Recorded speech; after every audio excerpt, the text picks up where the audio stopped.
دوستان اومدیم رشت، یکی از شهرهای گیلان.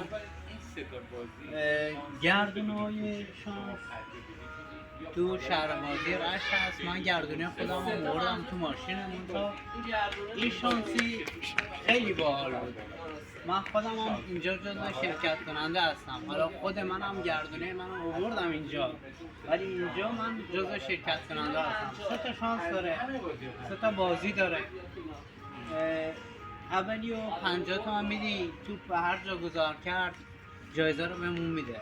80 تومن، 70 تومن، 60 تومن، 10 تومن و 100 تومن.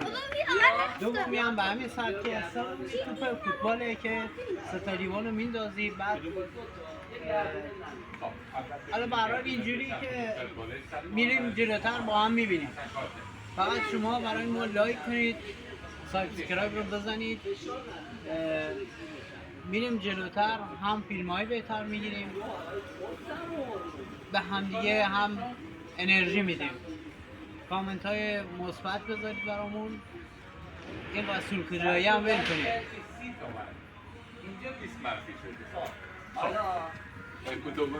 دوستان میریم برای شانس توپو میندازیم، هر جا هر چی بالای 50 باشه میشه جایزه. همون رو بهمون میده.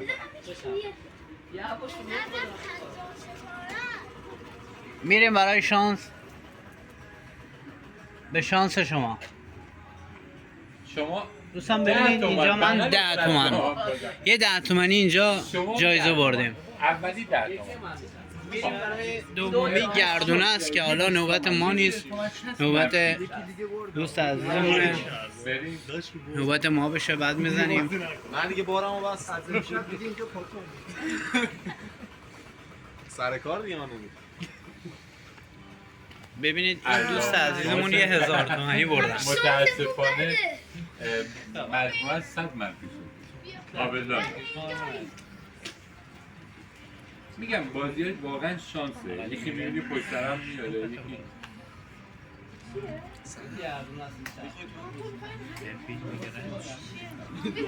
یکی نمیکشم. بفهمید دوستان دوباره نوبت من نشد، نوبت دوست عزیزمون شد. اینم میگیریم. حالا به هر حال جایزه شون 50 تومن ورودیشه. هر چقدر شد همون. ببینید 80 نه 10 تومن افتاد رو 10 تومن. متاسفانه اما باید بیاد توی خونه تا برنده بشه.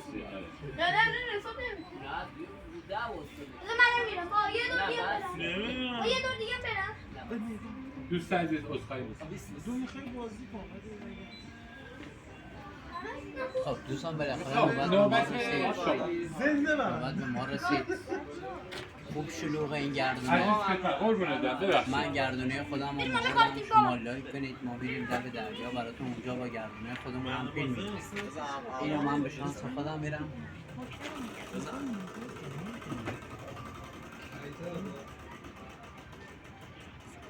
به 100 نمیرسه. اینجا 50-50 اینجا شده. یه 50 تومن من جایزه بردم که صفر شدم. اینجا 40 منفی. سومی روی سومی من آقا علیرضا میخواد براتون شانسو بره. شما جون برو یه دور لیوانا رو بردار، وزنشون رو نگاه کن بعد بزن. برو یه دور لیوانا هر ستا رو بردار. ببینید دوستان اینجا 3 تا لیوان داره که توپو بزنه. فکر کنم 3 تا لیوان فقط بیفته 2 برابر موجودی جاجه. مثلا 50 بدی 100 میگیری، 100 بدی 200 دیگه 50 الان دادیم. آره 50 دادیم. این اگه بتونه 3 تا لیوانو بندازه میگه که 100 تومن به جایزه میدم.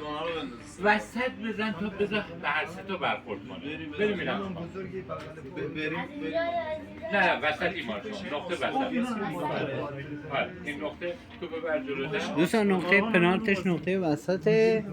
منتها من شنیدم که اینو خود رونالدو هم نمیتونه بزنه. حالا آقا علیرضا رفت و شانس ما رو امتحان کنه. آقا علیرضا بفرمایید. من این سه جونم علیرضا. آقا علیرضا شانست کاملا افتضاح شد. شدتشو باید بیشتر. این چجوریه؟ شما از همون فاصله خانم‌ها از اون نقطه جلو، آقایون از اون نقطه بتونید فقط ستاره بندازید 2 برابر پول جایزه میگیرید.